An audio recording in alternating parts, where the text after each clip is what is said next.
Agora a gente vai para um assunto super interessante que vale muito a pena você participar. Vai mandando seu Twitter, @Carol_Minhoto. Por quê? Eu acho que todo mundo está sujeito a passar por isso. Transtornos alimentares. Você conhece alguém que já teve algum transtorno alimentar? Seja uma compulsão alimentar ou a bulimia, a anorexia, que é o inverso. Por que será que esses transtornos acontecem? A gente vai entender tudo isso com a psicóloga Lisandra Arita. Seja bem-vinda, tudo bem? Carol, parabéns. Obrigada. Fique à vontade. Prazer é nosso. Você vê... Opa, deixa eu tirar meu microfone, que hoje ele tá no meu bolso. Colocar ele aqui pro ladinho, porque hoje a minha calça tem aqueles elásticos que vem até aqui, não deu pra prender o microfone. Então a gente vai adaptando agora. Imagina, obrigada. E olha, esse é um assunto que é interessante, importante, que de fato eu acredito, não sei se eu tô certa, que está todo mundo sujeito a passar por algum transtorno. Pode ser que seja um transtorno alimentar. O que acontece com nossa cabeça, com o nosso cérebro? Em que situações esse transtorno pode na nossa vida e virar de fato uma doença, né? Até de risco, né? E a gente tem que tomar cuidado porque assim, uma coisa quando é um transtorno e quando ainda é uma compulsão. Tá. A grande maioria das vezes as pessoas têm uma compulsão alimentar. Certo. Até virar um distúrbio ou um transtorno que aí já virou uma doença. Então a gente precisa diferenciar muito bem o que é cada um. Então são coisas diferentes. São coisas diferentes. Então quando, dependendo da frequência que a gente tem isso, vai virar um transtorno e aí sim a gente tem que procurar um médico, psiquiatra, tomar uma medicação e fazer de verdade um tratamento muito mais severo. Okay. Agora, quando é só uma compulsão, não, é uma coisa muito mais leve e a gente consegue tratar, às vezes, só com terapia. Que é o mais indicado. Que é o mais indicado. Em que situações a pessoa acaba tendo contato, acaba ficando, né, que pode trazer essa compulsão alimentar? Então, hoje assim, o mais comum e o mais conhecido é a anorexia e a bulimia. Tá. E a gente também conhece uma compulsão alimentar que é... O excesso, né? Comer demais. Comer demais. Tá. Então assim, eu vou começando pela anorexia, que as pessoas, só para diferenciar aí o que é um e o que é outro. Perfeito. Anorexia, geralmente é o quê? Uma pessoa que simplesmente ela não come, então ela, de verdade, ela cada vez vai comendo menos, porque ela tem uma visão dela que ela sempre está gorda.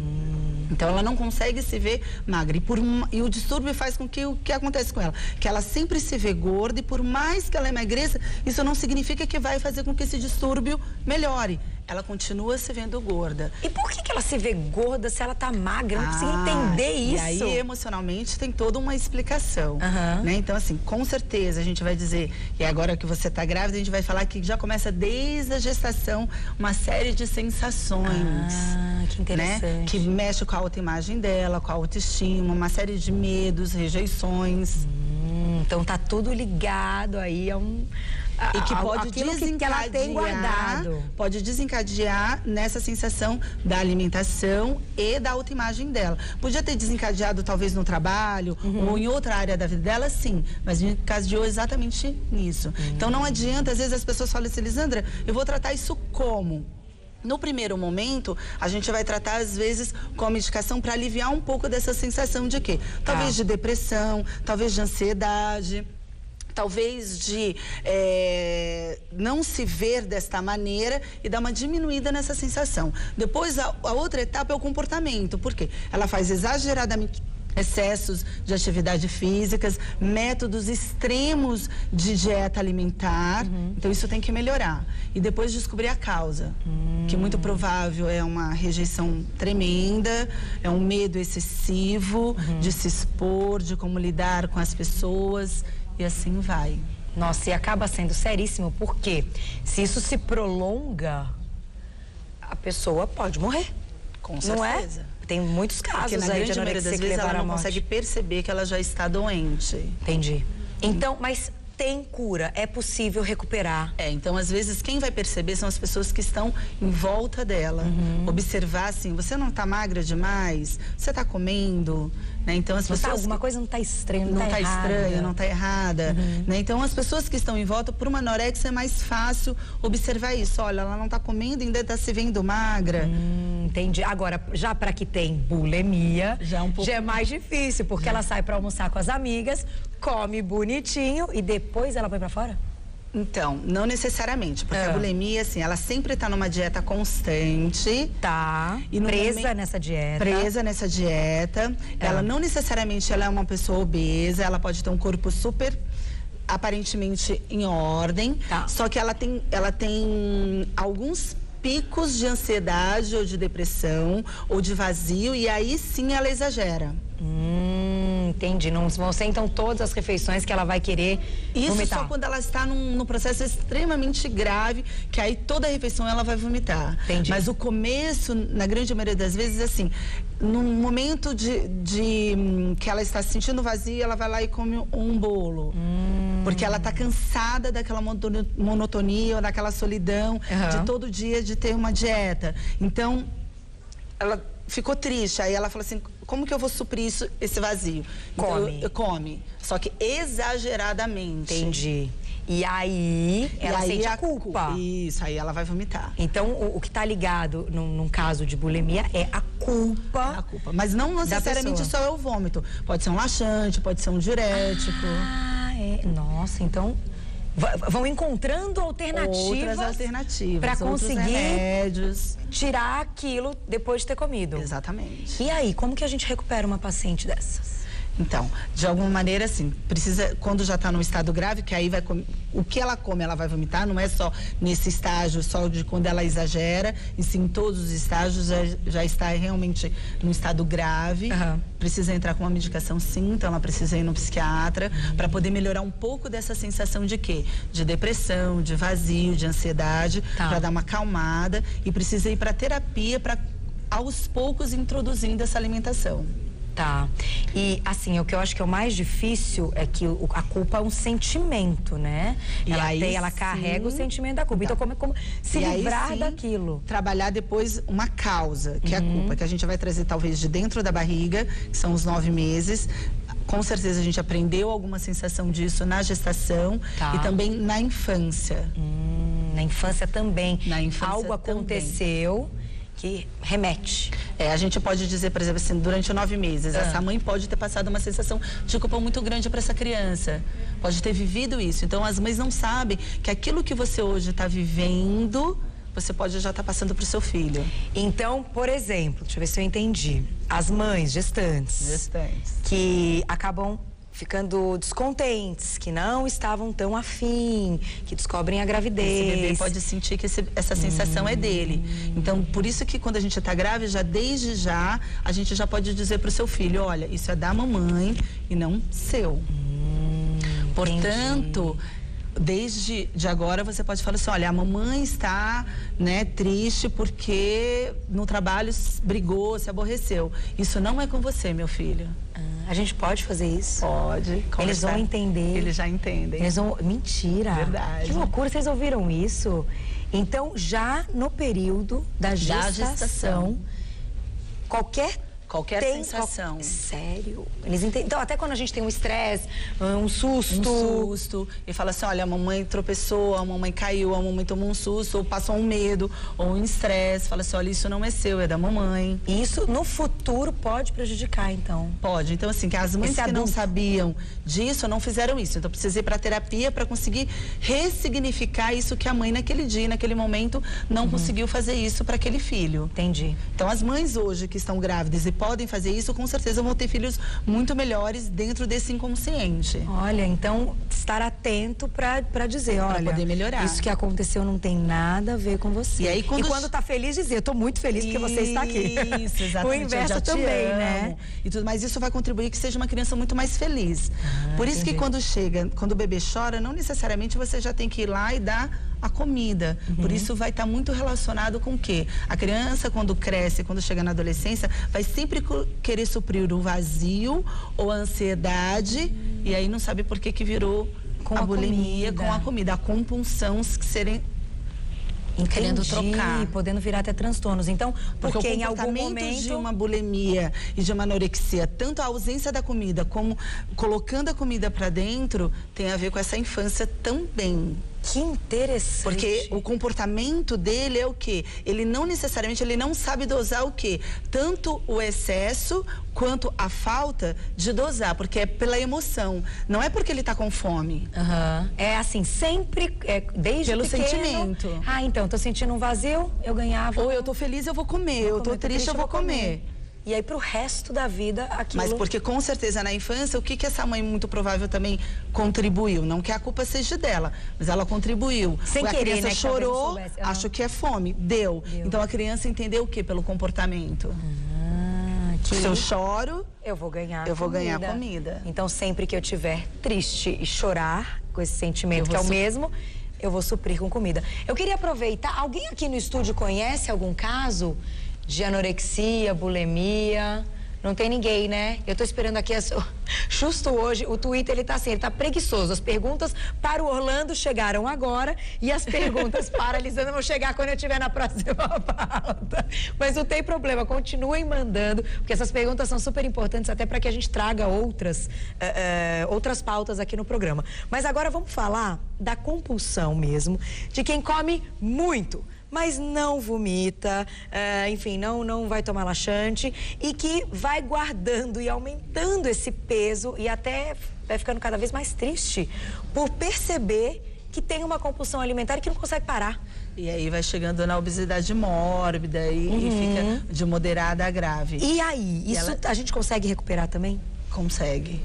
É, porque no fundo ela não consegue saciar nunca, porque existe uma sensação por trás. Então, além de ela ter esse comportamento, ela tem pensamentos que ela não consegue parar de pensar na comida nunca, porque esse emocional não deixa. Olha que interessante. Então, assim, a todo tempo a pessoa quer comer alguma coisa. Não tem outro pensamento que passa pela cabeça. Pensamento. É só comida. É só comida.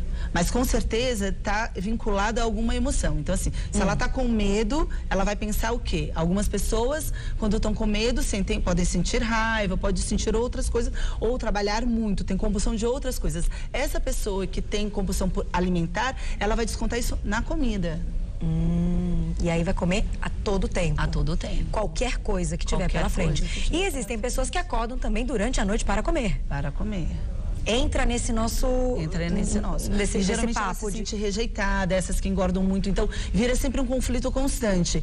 Ela precisa de comer, mas ao mesmo tempo ela sabe que ela vai engordar. E aí ela já sabe que ela vai se sentir rejeitada pelas pessoas, então ela acaba se sentindo mais solitária. Quanto mais solitária, ela vai comer mais ainda. Então, se ela não fizer algum tratamento, ela não vai sair desse ciclo vicioso. É um ciclo vicioso mesmo, super perigoso, né? Super perigoso. Agora, o tratamento, como você disse, em casos mais graves é necessário introduzir uma medicação. Em casos mais leves, a gente consegue tratar com terapia, com conversas e mudar um pouco esse pensamento. De qualquer forma, o que você diria hoje para quem está assistindo o programa e se identificou com um desses casos que a gente comentou aqui e que a pessoa tem medo de se livrar deste problema? Porque tem muita gente que convive com isso, não percebeu que é uma doença e não quer se livrar. Pra que eu vou me livrar? Porque tá dando certo, eu tô conseguindo trabalhar, tô de pé, enfim, a vida ainda tá andando, tá caminhando. Então, queria que você dissesse aí o que você acha importante, qual o primeiro passo, né, desse momento, para se livrar disso. Então, a gente, de alguma maneira, assim, muitas pessoas, assim, principalmente os homens, acontece com mais as mulheres têm mais abertura para ir numa psicóloga, que é mais fácil.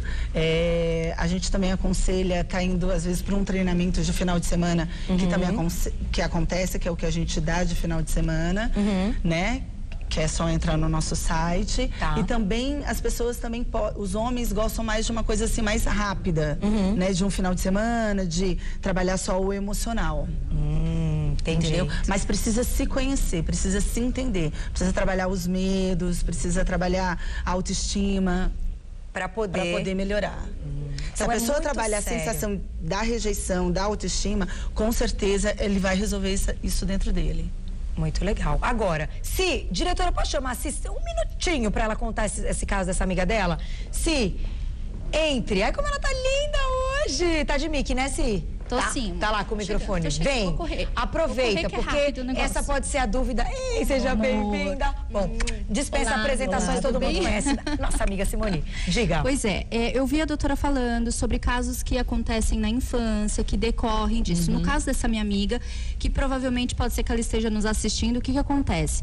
Até o casamento, até 1 ano faltando pro casamento, ela tinha o meu corpo. Quer dizer, não era nem gorda nem magra. Um corpo normal. Se cuidava, comia normal, tudo certo. Sim, tinha uma vida normal. Ela ficou tão ansiosa com o casamento que nesse 1 ano, até o casamento, ela entrou nesse processo de neura, de emagrecer, até que entrou num quadro de anorexia. Hoje, passados-se 3 anos, o casamento terminou em menos de 1 ano, porque ela não tinha mais condições físicas, não eram nem mentais, eram físicas de poder dar essa continuidade. Não tiveram lua de mel, porque ela passou mal, não conseguiu ir. E pessoas que não haviam, que é normal isso no casamento, né? Você convidar pessoas que você não vê há muito tempo, já se impressionaram, falaram, meu Deus, magra. Ela tá muito magra. Quantos quilos ela emagreceu? Eu acho que uns 25. 25 quilos? E hoje, qual é a situação dela? Até um beijo, vou mandar, não vou falar o nome, porque, sim. Mas hoje ela está, assim, de uma maneira extremamente debilitada. Ela já não tem mais a parte hormonal. Ela já não menstrua mais, não pode engravidar. Já está com uma série de complicações que eu acho que a doutora é melhor do que ninguém para poder explicar. E hoje quem cuida é a mãe, né?